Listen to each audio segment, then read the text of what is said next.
उससे पहले ये क्वेश्चन जरूर देख के जाइए, क्योंकि ये भी जून 2025 में आया हुआ है। ये मैं आपको 8 मार्क्स के हिसाब से बता रही हूँ, और यही अगर 19 मार्क्स में आता है तो इसी को आपको थोड़ा ज़्यादा इलेबोरेट करके लिखना होगा। ठीक है, देखिए, अभिजात अपराध, एलीट जो क्राइम होते हैं, इनको आप ऐसे लाइन डायग्राम बना सकते हैं और बांट सकते हैं राजनीतिक, कॉरपोरेट, आर्थिक और प्रशासनिक अपराध में। ठीक है, राजनीतिक अपराध, कॉर्पोरेट अपराध और आर्थिक अपराध और प्रशासनिक अपराध में। ठीक है, उसके बाद में और एक और होता है टाइप इसका, पेशेवर अपराध।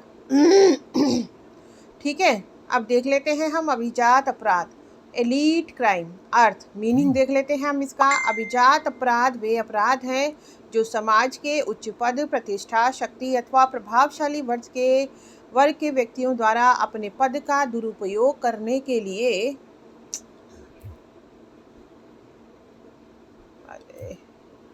किए जाते हैं। ठीक है, हाँ, और इन्हें अक्सर वाइट कॉलर क्राइम्स भी कहा जाता है। अभिजात अपराध के स्वरूप। ठीक है, अभिजात अपराध के स्वरूप हम लोग देख लेते हैं। राजनैतिक अपराध, फॉर्म्स ऑफ एलीट क्राइम। राजनैतिक अपराध, पॉलिटिकल क्राइम, सत्ता का दुरुपयोग करना, चुनाव में धांधली, रिश्वत एवं भ्रष्टाचार, सरकारी धन का गलत उपयोग। कॉर्पोरेट अपराध, कंपनियों द्वारा, कॉर्पोरेट क्राइम, कंपनियों द्वारा कर चोरी, उपभोक्ताओं को गलत जानकारी देना, पर्यावरण प्रदूषण फैलाना, नकली या घटिया उत्पाद बेचना। आर्थिक अपराध यानी कि इकोनॉमिक क्राइम, बैंक धोखाधड़ी, मनी लॉन्ड्रिंग, शेयर बाजार में हेराफेरी, वित्तीय घोटाले।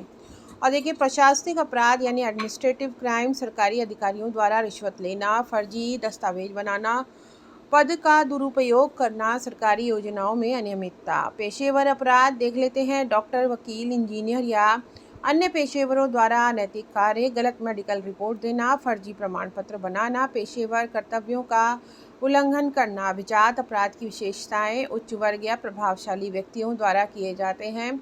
आर्थिक लाभ या निजी स्वार्थ मुख्य उद्देश्य होते हैं। समाज और अर्थव्यवस्था को गंभीर नुकसान पहुंचाते हैं। इनका पता लगाना और सिद्ध करना अपेक्षाकृत कठिन होता है।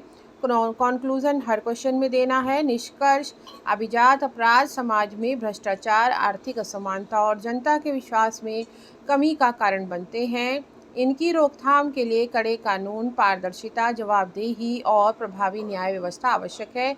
देखिए, जो मुख्य यानी कीवर्ड्स हैं जो आपको लिखने ही लिखने हैं जिससे आपको फुल मार्क्स मिलेंगे, वो है एक तो अभिजात अपराध का अर्थ। ठीक है, elite crime, white collar crime, दोनों चीज़ें एक ही है, यानी कि जो श्वेत अपराध हुए जो मैं पहले करा चुकी हूँ आपको, और ये जो एलीट क्राइम हुआ, ये दोनों मतलब एक ही चीज़ है। ठीक है, तो अब देखिए, ये राजनीतिक अपराध में होते हैं। एलीट जो क्राइम होते हैं कितने टाइप के हैं? अभिजात या श्वेत क्राइम जो है, श्वेत अपराध जो है, कितने टाइप के होते हैं? देखिए, एक तो राजनीतिक अपराध, कॉर्पोरेट अपराध, आर्थिक अपराध और प्रशासनिक अपराध, पेशेवर अपराध और संक्षिप्त अपराध। ठीक है, अब यह उत्तर जो है बीए थर्ड सेमेस्टर BSON 201 की 8 अंकों की परीक्षा के लिए आपका उपयुक्त है। आशा है आपको पसंद आया होगा। बहुत बहुत शुक्रिया।